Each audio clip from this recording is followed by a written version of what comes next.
to present these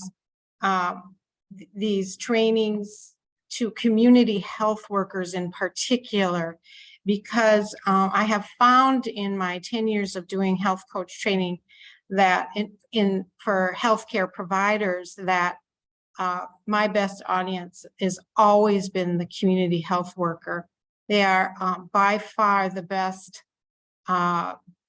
communicators for patients in the healthcare field. So it is my honor to be here, and I appreciate you all and for all of your work. And so today's training, I do a series of training, the Introduction to Health Coaching, which I've done for this alliance before.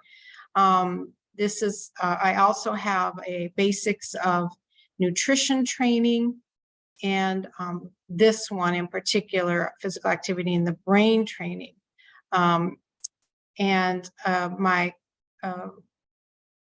coworker, Alyssa Walden, will be taking over these trainings once I retire at the end of March.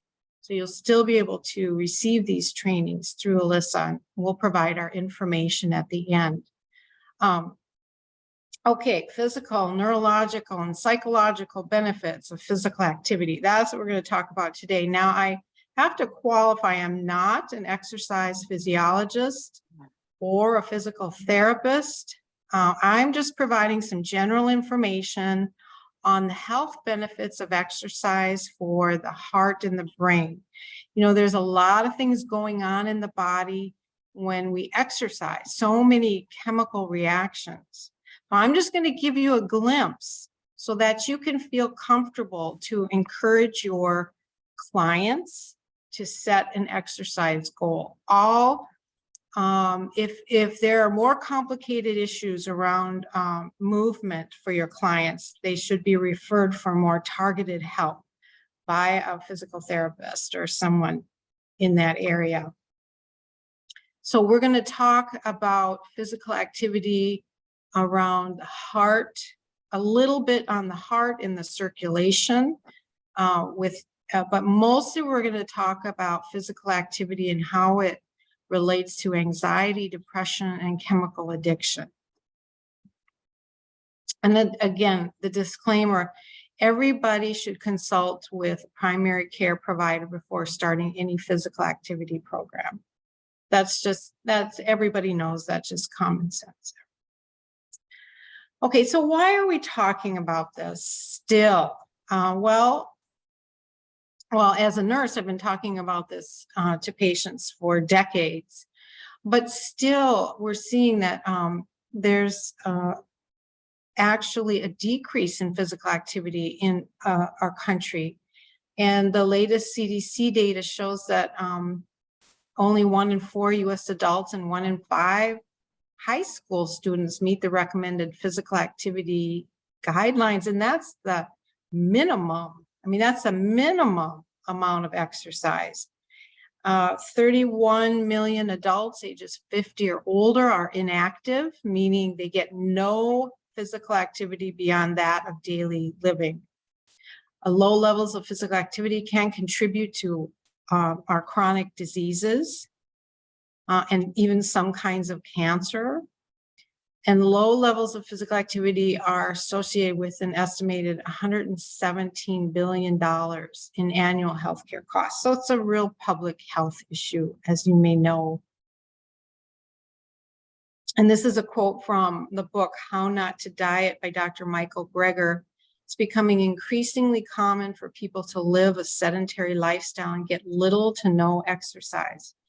And, you know, it's interesting because with the COVID pandemic, originally there was, if you recall, there was a surge in people getting physical activity when the pandemic started and everyone was required to shelter in place, well, as many people as possible.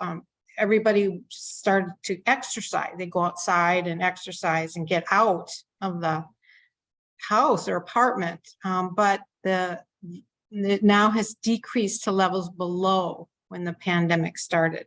So we're actually worse off as far as physical activity in our country. A little bit about the heart. Again, there's so much information out there on the benefits of physical activity for our heart. We all know this, but some of the basic information is that the heart is a muscle, and muscles need to be used to stay strong. So the heart needs strength to pump blood efficiently throughout the body. And without this strengthening by physical activity, the heart has to really struggle to keep blood circulating. And this struggling can cause the heart to enlarge, which leads to all kinds of problems with the heart. And circulation, we have this vast system of blood vessels throughout our whole body, arteries, veins, and capillaries. And it's over 60,000 miles long if you were to put them end to end. And that's long enough to go around the world more than twice. That's just within our body. And this is why we need a strong heart to get circulation, to get our blood through all of these vessels. We need exercise to stimulate the production of new blood vessels as well. So it improves, so physical activity improves what's called VEGF, vascular endothelial growth factor. This is development of new vessels, and it's very good to have this for people who get injured or painful areas that have been damaged in the body. You want new vessel growth to get to those areas of injury. Muscles around the veins stimulate the flow of blood to the heart, so it's good that your muscles are strong as well. It helps pump that blood back up into the heart. You need oxygen to your hands and feet, so you want your circulation to get all the way into the distal parts of your body. And also good circulation helps the immune system get disease-fighting cells to the entire body. So you don't want any blockages, or, you want those white blood cells to get to every nook and cranny in your body. If you think about maybe your big toe is really infected, you want good circulation all the way down to your big toe so you can bring those white blood cells and that oxygen to that area. And exercise is crucial for people with all kinds of chronic diseases, especially arthritis. And arthritis increases strength and flexibility.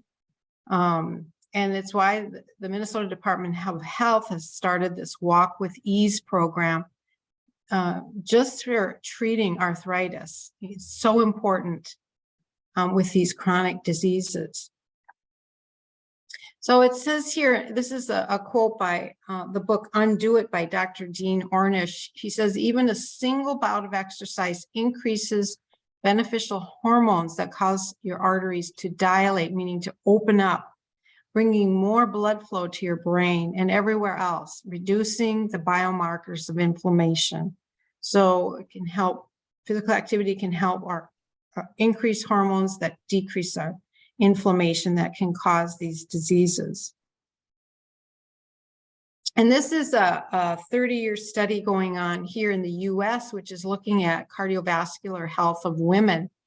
And it's called the Women's Health Study. It's involving tens of thousands of women. And it showed that those who walked briskly for just 60 to 90 minutes each week, that's just 15 minutes a day, cut their risk of death from heart attack and stroke in half. So you can see how physical activity can really improve the health of the heart and the blood vessels.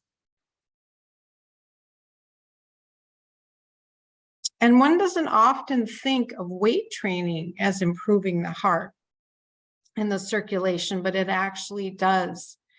So when you're weight training, you're building muscles, and those muscles in the arms and the legs improve the circulation, like I said, of the veins, bringing the blood back up into the heart.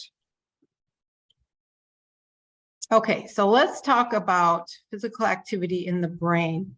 And as you know, the brain is the most complex organ in this whole body we have here.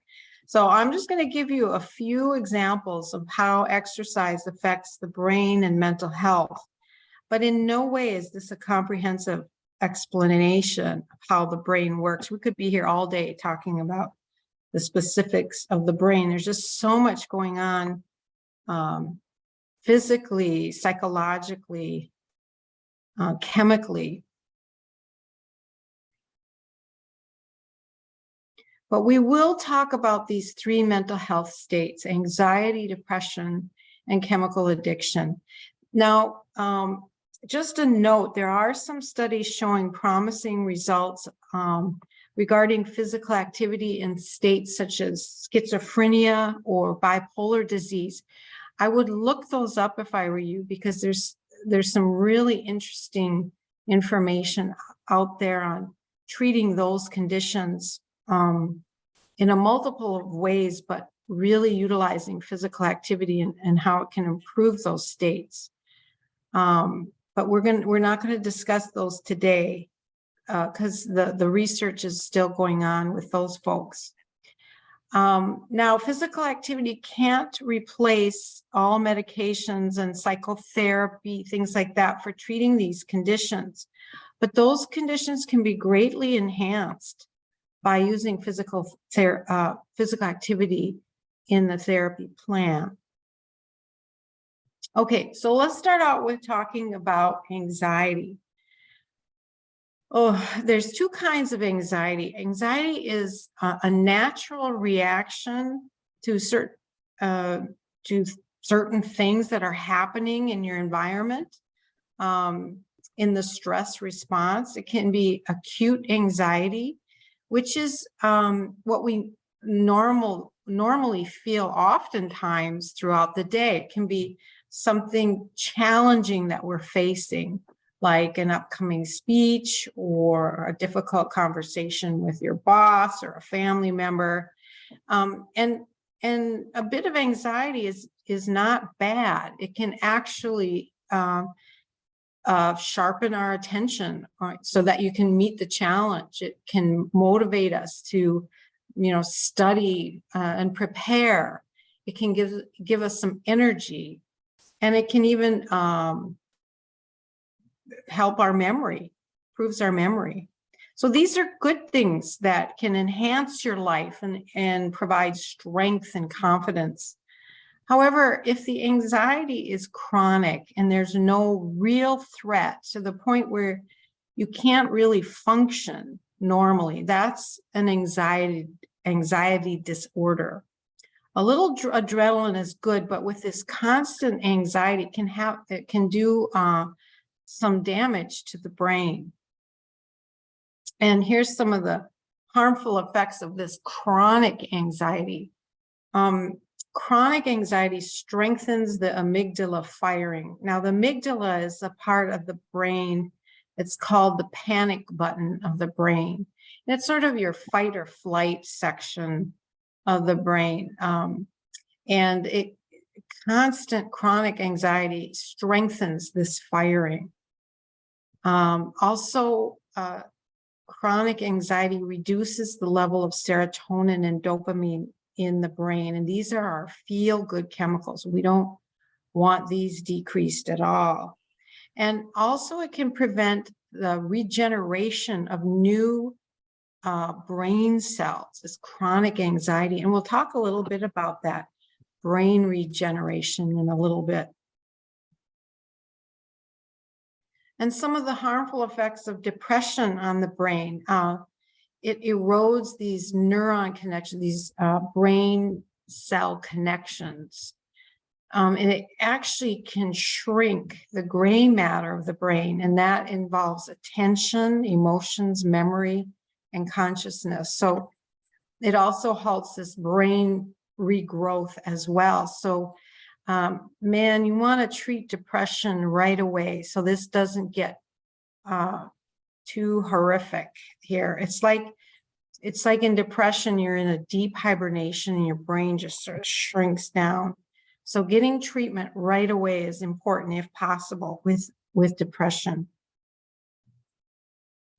And of course, we all know the harmful effects of substance use disorders on the brain. And what happens is folks take these drugs that that artificially increase the amount of these feel-good chemicals, dopamine and serotonin, but it's done synthetically by these drugs. And so what happens is over time, the body thinks, well, I don't need to produce my own dopamine or serotonin because I'm getting them from outside, from these drugs. So your own body's ability to produce these feel-good chemicals is greatly diminished. And that's why it's so hard to come off these drugs, is because people feel just so badly. You know, they just feel crappy. They don't have, you know, they're taking away these drugs, and their own body doesn't have the capacity to feel good again. That grows back, but it takes time. Also, substance use, taking drugs or alcohol, it creates this reward center in the brain. It's a reinforcing cycle that's very difficult to break. All right, so what can physical activity do for these 3 states? So I have a list here of things that physical activity does for the brain. It does many things we don't even know about yet. They're studying this constantly. So it can do all these things: increase tryptophan, serotonin, and dopamine, increases endorphins, and it increases this brain-derived neurotrophic factor. And it increases neurogenesis, which is brain cell, neuro meaning the brain, genesis meaning birth, new brain cell birth. And I'll talk about each one of these. For anxiety, I'm going to focus in on tryptophan and serotonin. Now, tryptophan is converted into serotonin in the body, and tryptophan is an amino acid that you get from food.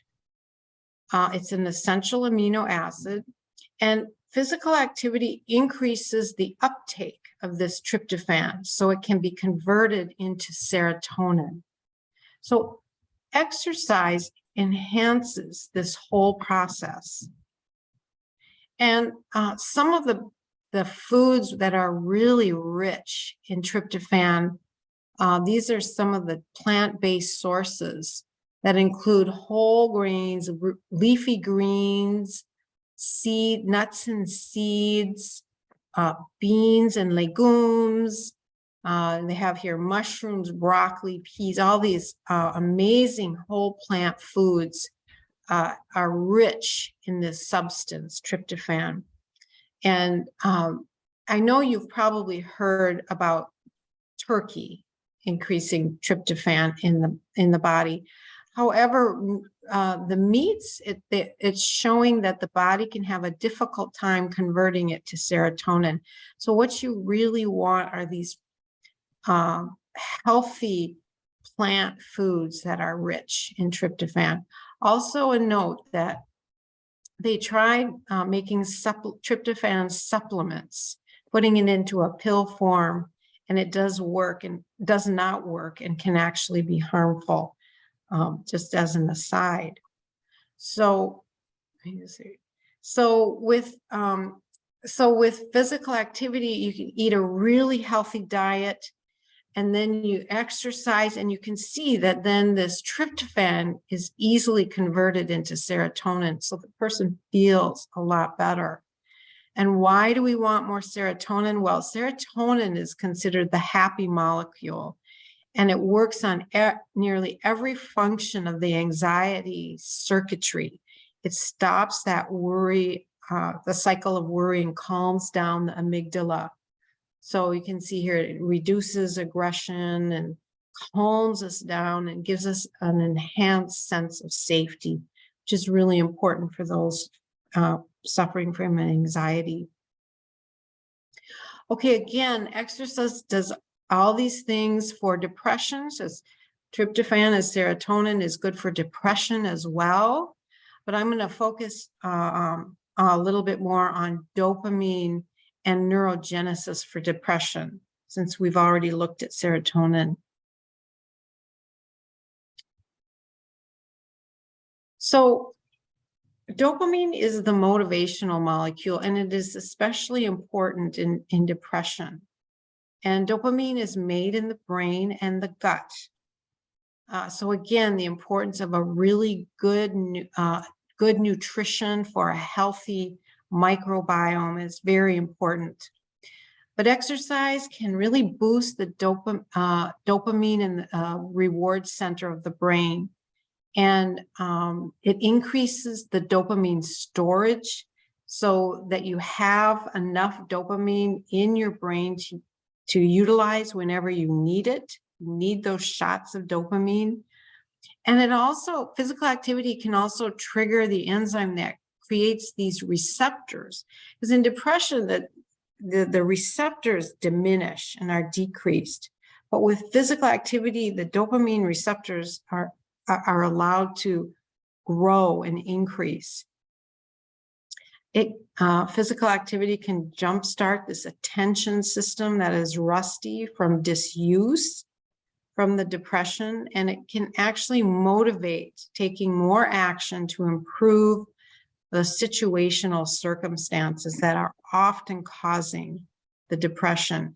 So when somebody gets a little physical activity, they can actually feel good about the fact that they did that, and that can motivate them to do something else, perhaps, to improve their situation. And so neurogenesis is just an amazing thing that happens, is this growth of brain cells. And when I was in nurses training, we were taught that, the brain cells don't reproduce and regrow. Once you lose them forever. But that actually has been shown to not be the case. So they're finding the brain has the ability to grow new brain nerve cells. And it does this by utilizing this BDNF. This is the brain-derived neurotrophic factor. I find this incredibly fascinating. If you get a chance to read up on this, because it's just incredible that the brain can regrow. And BDNF is sort of the miracle grow for new cell generation.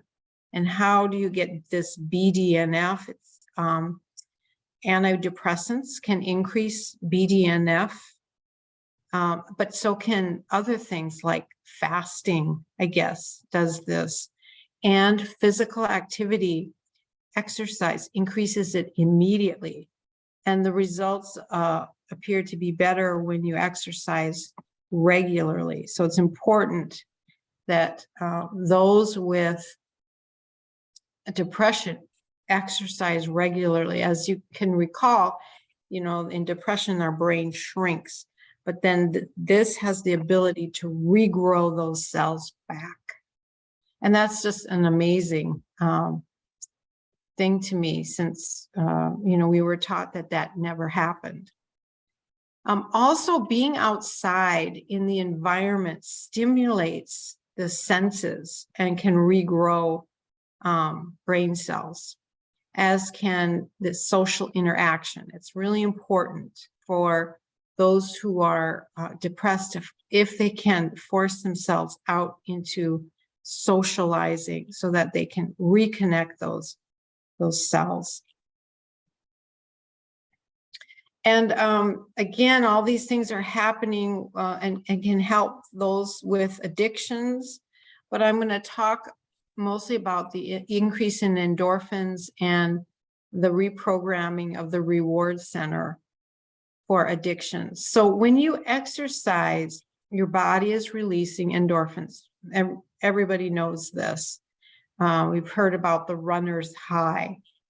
And these endorphins interact with receptors in the brain and they reduce your perception of pain. So you can actually, I know I've heard about football players are so, their endorphins are so high that they can play even with, quite painful injuries. They're not even really aware of it because their endorphins are so high in their bodies. And it's like nature's morphine, they call it, dulls the pain in the body. And physical activity can help with this. And this is often quite important for those struggling with recovering from addictions, chemical addictions, because of the fact that it can be quite painful going through withdrawals.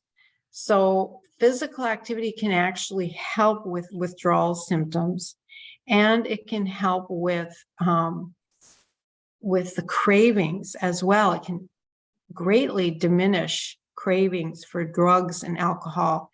And some people use it as well while they're trying to quit nicotine.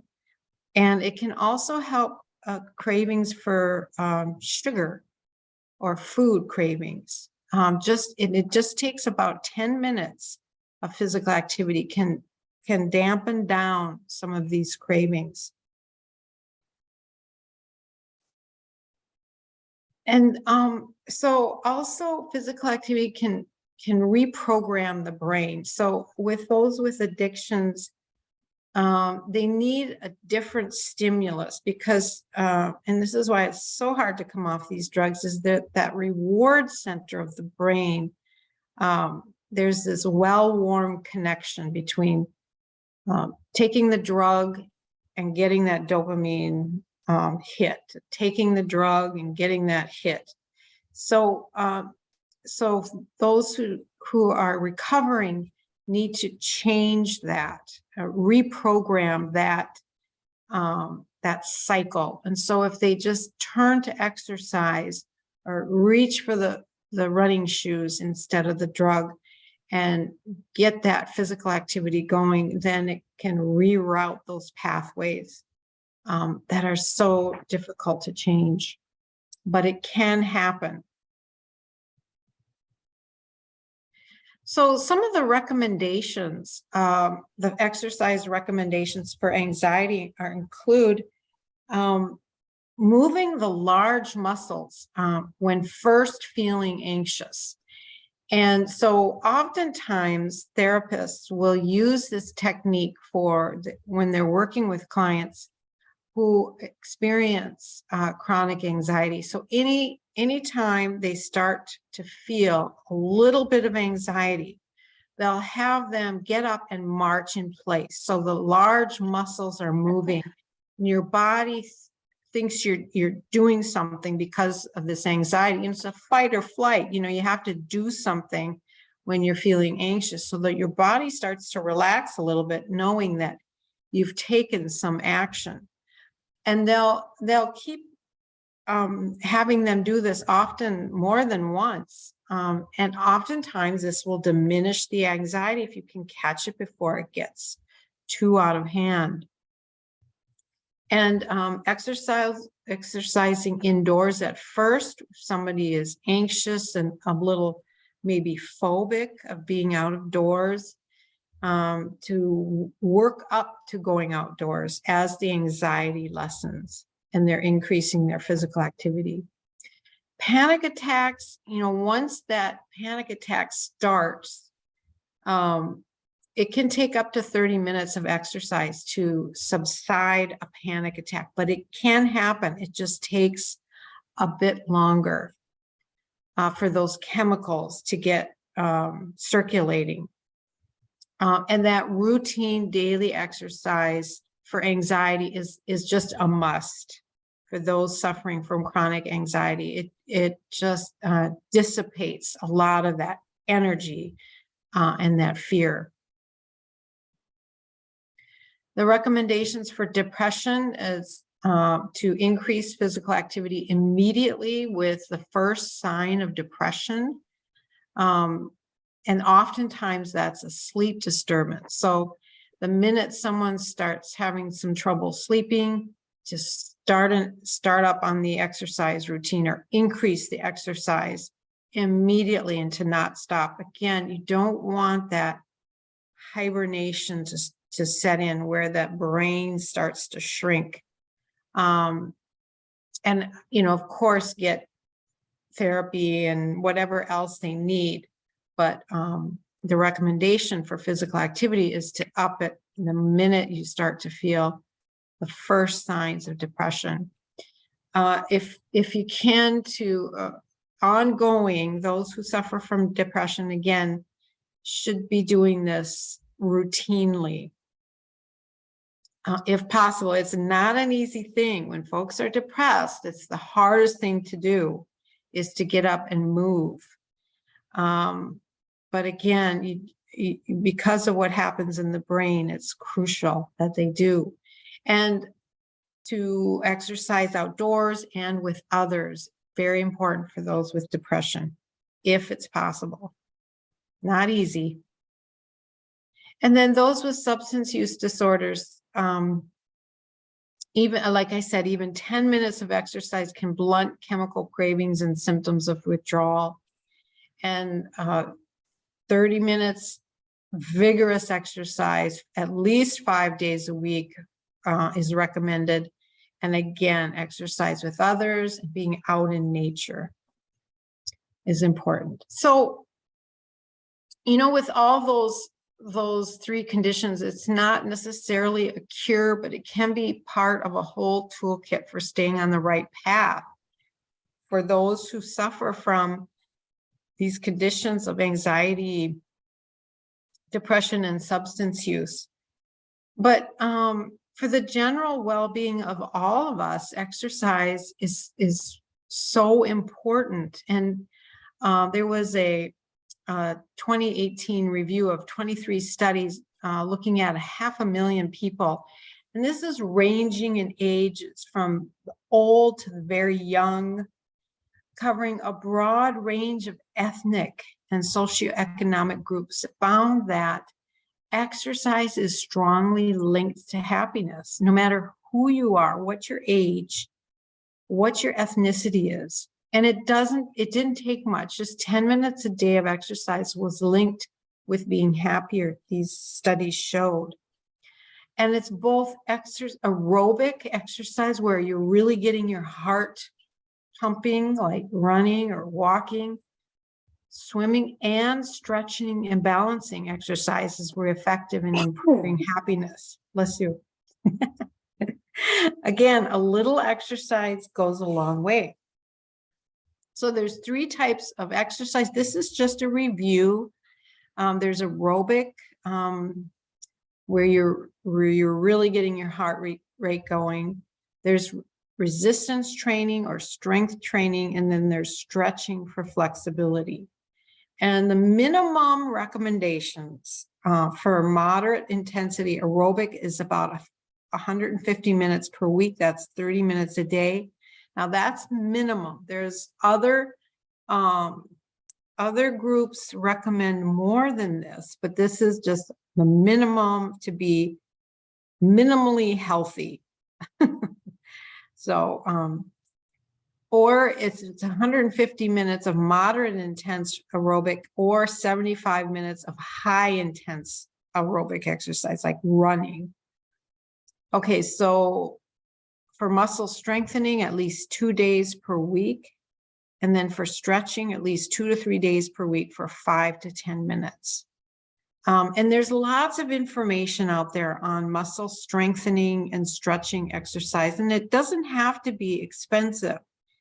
You don't have to have a fancy gym or fancy equipment in order to do these things. There's a lot of information on how to get aerobic exercise in your home, or how to stretch and strengthen your muscles using things you may have in your home. I use these exercise bands, and there's all kinds of information on the web on how to use these bands. And I got it from going to a physical therapist, and I think everybody should see some form of professional around developing an exercise plan for you that really works for you so that you can keep movement as a part of your life forever. If it were up to me, that would be part of the healthcare, covered under healthcare. It's not, which is, I think that needs to change for primary prevention. Anyway, that's another presentation. And then I'm just going to give you some general guidelines for exercising that you all know. This is all just common sense, just a reminder to warm up before exercise and gradually cool down when finishing. After eating, you want to wait 1 to 2 hours or more before exercising vigorously. Always discuss with your provider on how change, if you're on medications. The thing about starting a exercise, if you're on medications, you've got these chronic conditions, you got to work really closely with your provider, because once you start getting more physical activity, then you're going to need these medications less and less. If you start eating really well, you got to decrease those meds for those chronic conditions, because your health will improve. You want to be careful of our temperature extremes, of course. You don't want to over exert yourself. You should be able to talk while exercising. You want to stay hydrated, dress appropriately, and investing in a good pair of shoes. And not to exercise when you're not feeling well, of course. And then we have to worry about the cold here and the ice. You have to be very careful. For those with heart disease, and they need to get a prescription from their provider on how to measure their heart rate and know what a good heart rate for them is. And with diabetics, they also have to monitor their glucose levels before, during, and after exercise, so they know how much they can tolerate.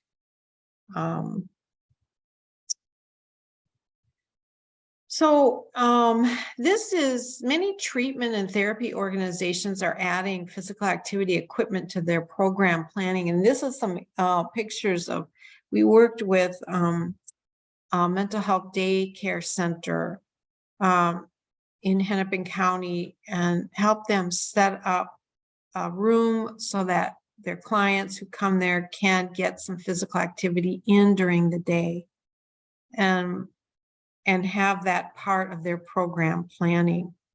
And many therapy groups are also including physical activity. I know one group had stationary bikes in their sessions, so that people, if they started to feel anxious, they could get on the bike and still participate. There's built-in activity classes, activity breaks. There's gardening. One organization set up a bunch of gardens for people to go out and garden. And then if you happen to have a job that is sedentary, then you can sneak movement into your day. You can pace while talking on the phone. Use these treadmill desks are a big thing right now. Hold walking meetings, and one should take about a 5-minute break every hour if you can, to get up and move around. Take the stairs, park further away in a parking lot, things like that you all know about. And then I just threw in the food and mood slides, just because, that, again, to reinforce that there's a link that food can play a role in how one feels in their mood disorders. It's not exactly clear how that is. If it's an actual chemical thing, or if it's, you start eating better and getting physical activity, and you start feeling better and looking better, so then your depression lifts because you're looking better. It's hard to know what it is, but there is a link that food can play a role in feeling good. And as we saw with the tryptophan as well, these are just some alkaloids. So what we recommend is that, people with those who are really sedentary to start with small steps.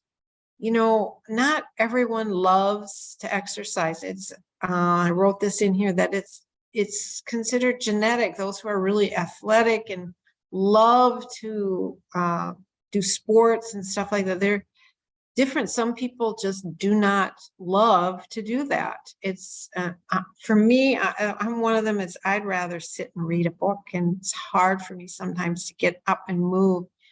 Although I'm really enjoying playing pickleball, I have to say, my newest sport.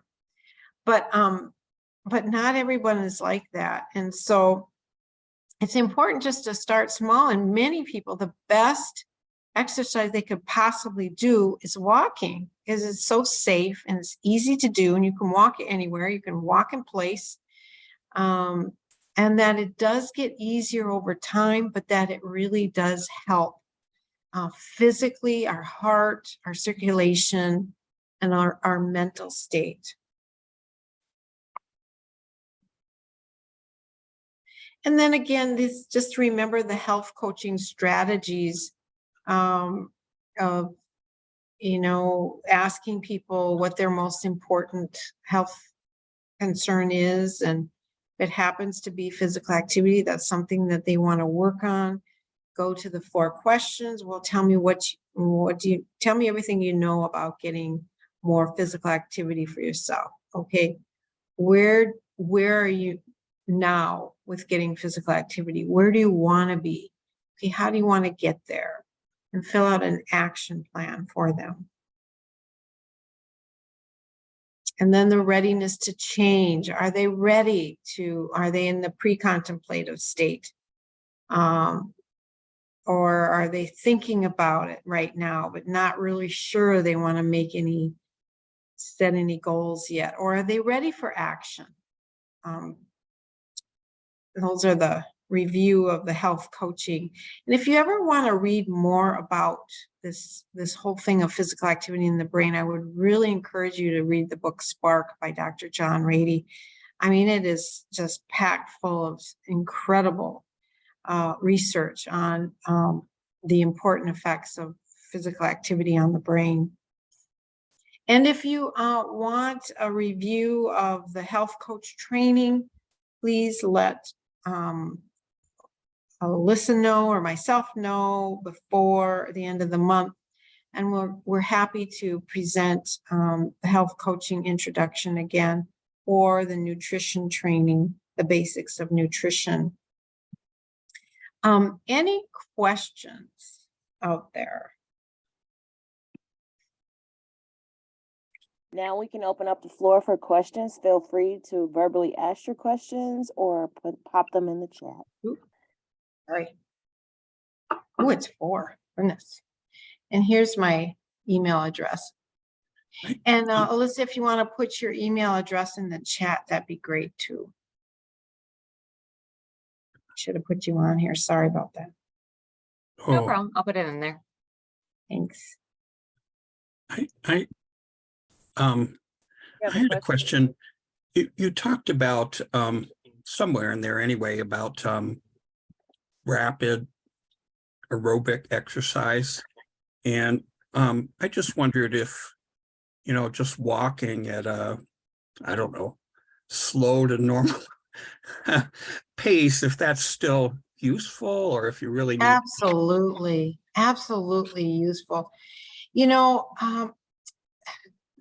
The research really shows that walking is probably one of the best exercises out there because it's safe, and it does get you're upright, you're moving your large muscles. I mean, and it gets the circulation going, so it's fine, and especially for those who get very little exercise, walking can be a godsend. Like it said in some of those studies, even 10 minutes of walking can cut some of these rates of heart attack and strokes in half. So, it doesn't have to be this, intense thing, running marathons or running, yeah. Yeah, because I may start jogging at some point, but right now, really just walking, not very fast is about all I can do. And I mean, I'm hoping to build up more, but okay, so that's still good. Absolutely. It's more than good. You're doing better than most people. It's a bit alarming, that many people just get no physical activity at all. Good question. Yeah. Do we have any more questions?